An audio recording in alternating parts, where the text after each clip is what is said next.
Good afternoon. I am JVN Dr. Lily Trivedi and today I am going to give a lecture on the module name Hypersensitive Reaction. The subject is MSc Botany 3rd SEM in the discipline of Food and Biotechnology. The hypersensitive response is a mechanism used by plants to prevent the spread of infection by microbial pathogens. The HR or hypersensitive response reaction is characterized by the rapid death of cells in the local region surrounding an infection. The HR serves to restrict the growth and spread of the pathogen to the other parts of the plant. So here the plant is showing a reaction to the pathogen in which it is causing the death of the cells which are surrounding the pathogen, and thereby the pathogen cannot spread to the other parts of the plant. Now there is a picture of a leaf which is showing a part of the leaf is showing necrotic area. This is produced as a part of the hypersensitive response to the infecting pathogen. There are some more pictures which are showing the same necrotic lesions present on the tobacco leaf, and these are formed as a result of the hypersensitive response.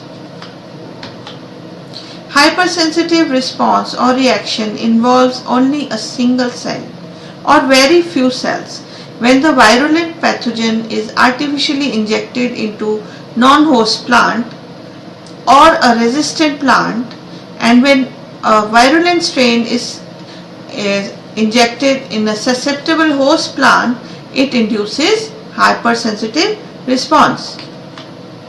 The hypersensitive response is the culmination of a plant defense responses initiated by the recognition of specific pathogen signals molecules known as elictors by the plants. The HR occurs only in specific host pathogen combination in which the host and pathogen are incompatible. Why? Because if they are compatible, what will happen? The disease will spread. It occurs only in vertical resistance, that there is only one direction in which the disease will there, that means in a vertical against a specific pathogen. Here is a picture which is showing the infection by a pathogen on a cell, the nucleus and vacuoles. The nucleus moves towards the pathogen, and as it moves further, the elictors are formed, and they are, as the infection peg of the pathogen enters the cell, the nucleus starts releasing the chemicals in response, and thereby ultimately it disintegrates and there is the killing of the whole cell including the pathogen. Now to study in detail the mechanism, the HR is triggered by a plant when it recognizes a pathogen. As soon as the pathogen is recognized, the hypersensitive response is triggered. The identification of a pathogen typically occurs when a virulence gene product secreted by a pathogen binds to or indirectly interact with the product of the plant resistance gene. So here there is a gene for gene theory is applicable in this model. The R genes or resistant genes are highly polymorphic, and many plants produce several different types of R gene products, enabling them to recognize the virulence products produced by many different pathogens. In phase 1 of the hypersensitive response, the activation of R gene triggers an ion influx involving an efflux of hydrogen and potassium outside the cell and an influx of calcium and hydrogen ions into the cell. The plant hypersensitive response is a defense mechanism which involves interaction between the products of an AVR gene of the pathogen and a matching R gene of the plant. The plant HR is the result of an incompatible reaction in which the R gene of the non-host plant corresponds to the AVR gene of the pathogen. Whereas in compatible reaction, the R gene of the host plant does not match with the AVR gene of the pathogen, and as a result what happens? There is the spread of the pathogen throughout the plant and the disease occurs. Here we can see the pathogen defense hypersensitive response showing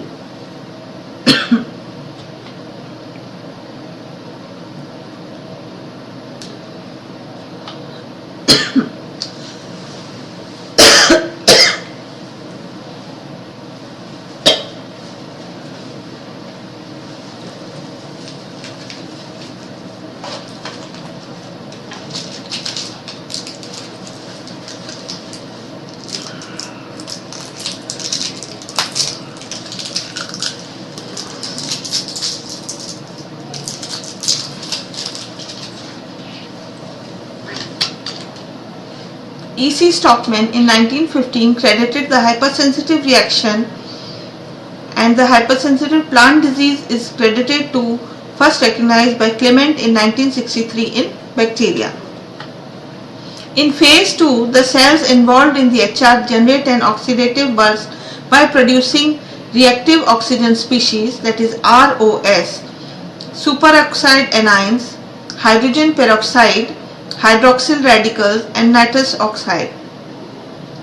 These compounds affect the cellular membrane function in part by inducing lipid peroxidation and by causing lipid damage.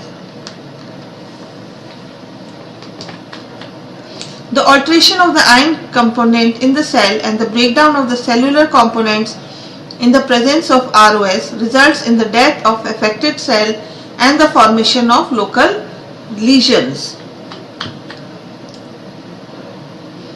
Reactive oxygen species also trigger the deposition of lignin and callose, as well as the cross-linking of preformed hydroxyproline rich glycoproteins such as P33 to the wall matrix via the tyrosine in the PPPY motif. These compounds serve to reinforce the wall of the cells and surrounding the infection, creating a barrier and inhibiting the spread of the infection. Mediators. Several enzymes have been shown to be involved in the generation of ROS. For example, copper amine oxidase catalyzes the oxidation deamination of polyamine, especially putrescine, and releases the ROS mediators hydrogen peroxide and ammonia. Other enzymes thought to play a role in ROS production include xanthine oxidase, NADPH oxidase, oxalate oxidase, peroxidases and flavin containing amine oxidases. In some cases, the cells surrounding the lesion synthesize the antimicrobial compounds including the phenolics, phytoalexins and pathogenesis related proteins, including beta-glucanases and chitinases. These compounds may act by puncturing bacterial cell walls or by delaying maturation, disrupting metabolism or preventing reproduction of the pathogen in question. Studies have suggested that the actual mode and sequence of the dismantling of the plant cellular components depends on each individual plant pathogen interaction. But all the HR or hypersensitive reactions seem to require the involvement of cysteine proteases. The induction of the cell death and the clearance of pathogen also requires active protein synthesis and intact actin cytoskeleton and the presence of salicylic acid. Pathogens have evolved several strategies to suppress the plant defense responses. Host processes usually targeted by bacteria include alterations to the programmed cell death pathways, inhibition cell wall based defenses, and altering plant hormone signaling and the expression of defense genes. I hope this lecture was very helpful to you. Thank you very much.